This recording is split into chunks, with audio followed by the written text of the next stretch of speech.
there's a quiet tragedy that plays out in many lives. The person who always tries to do the right thing.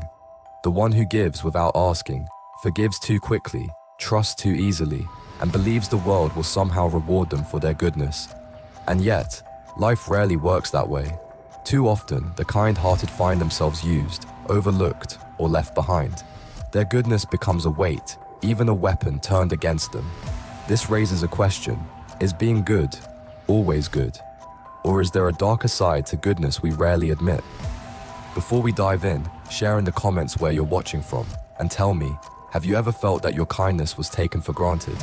Now, put your device on full screen and stay with me, because what we're about to uncover may change the way you see morality and human behavior.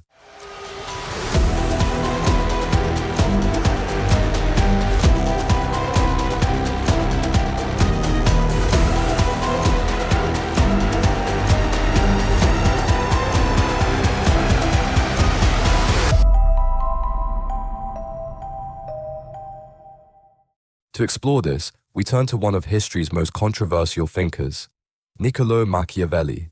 He wasn't a saint or a preacher, but a man who studied power and human behavior with cold honesty. His most famous work, The Prince, argues something unsettling. It is better to be feared than loved, if you cannot be both. At first, this seems harsh, almost cruel. But Machiavelli wasn't glorifying cruelty. He was pointing out an uncomfortable truth. Pure goodness, without strength, often leads to ruin. Think of a leader who forgives everything, punishes nothing, and shows mercy at every turn. Admired in stories, yes, but in reality, they could be overthrown in an instant. A person who always sacrifices for others without boundaries. Praised as selfless, but often left exploited. Machiavelli forces us to ask, what is the value of goodness if it leaves us powerless? Goodness alone does not guarantee safety, success, or respect. History is filled with well-intentioned people whose kindness became their undoing. This doesn't mean abandoning goodness. It means seeing it clearly, without illusion. Machiavelli observed that people are driven by fear, desire, and self-interest. Offering goodness without discernment may tempt others to take more from you, to test your limits. This challenges the stories we've been told since childhood, that if you are good, life will reward you. The truth: goodness is powerful only when combined with wisdom, strength, and the ability to say no. What happens when goodness meets exploitation? When morality collides with the cold logic of power? Machiavelli's answer: virtue must navigate the world as it is, not as we wish it to be. Leaders must sometimes act against conventional morality, not because they despise goodness, but because survival demands flexibility. Is it truly good to remain honest if that honesty destroys your family's safety? Truly virtuous to forgive endlessly if it enables harm? Machiavelli would say no. True wisdom lies in strategic goodness. Here's the paradox. Naive goodness is a weakness, but goodness paired with strength becomes unshakable. A tree that bends in a storm survives. One that refuses snaps. Similarly, a person who knows when to be kind and when to be firm carries a deeper form of goodness, one that withstands pressure. Most of us are taught morality is absolute. Always tell the truth, always forgive, always give. Life, however, is lived in gray areas and difficult choices. Morality without wisdom can be dangerous. Machiavelli called this virtue, a blend of moral virtue, strength, adaptability, and practical intelligence. Goodness is not just intention, it's impact. Ask yourself, is your goodness empowering or draining you? Building trust or inviting exploitation? Protecting those you care about or leaving them vulnerable? Blind goodness is a weakness, wise goodness is power. Consider Machiavelli's lessons in life. Leaders who survived turbulent times weren't morally perfect, they adapted.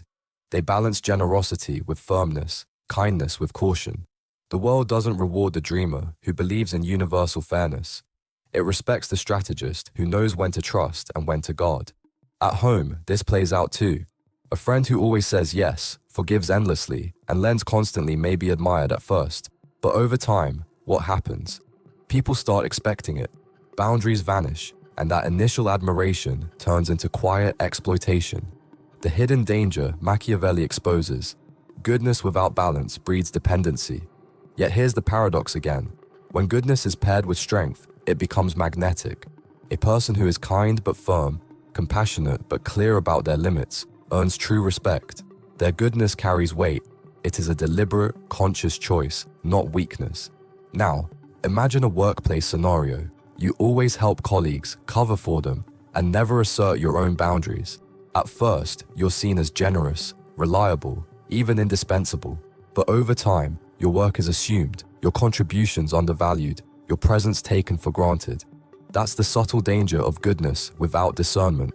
What if we shift our perspective on goodness, from obligation to strategy, from random generosity to guided intention? Then kindness, forgiveness, and generosity are no longer passive. They are deliberate, measured, and powerful. Instead of feeling drained by giving, you feel grounded. Instead of being exploited, you cultivate respect. Instead of being invisible, your presence commands attention. Machiavelli's insights endure because they are not about abandoning values. They anchor them in reality. The world does not automatically reward goodness. It rewards strength. And when goodness flows from strength, it becomes unstoppable. Ask yourself, where have you been good to your own detriment? Where has kindness been mistaken for weakness?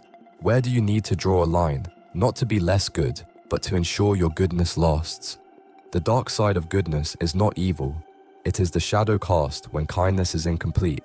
But once you see that shadow, you can transform it. True goodness is strong enough to survive the world as it is. It does not ignore flaws. It sees clearly and chooses wisely. Finally, the question is not, should I be good? But, what kind of good will I be? Fragile, easily broken goodness, or the strong, wise, unshakable kind? That choice, as Machiavelli reminds us, is always yours. Morality, to endure, must fuse with strength. Goodness, to matter, must be chosen with eyes wide open. Carry compassion in one hand and clarity in the other, and you embody a kind of goodness that doesn't just survive the world, it transforms it.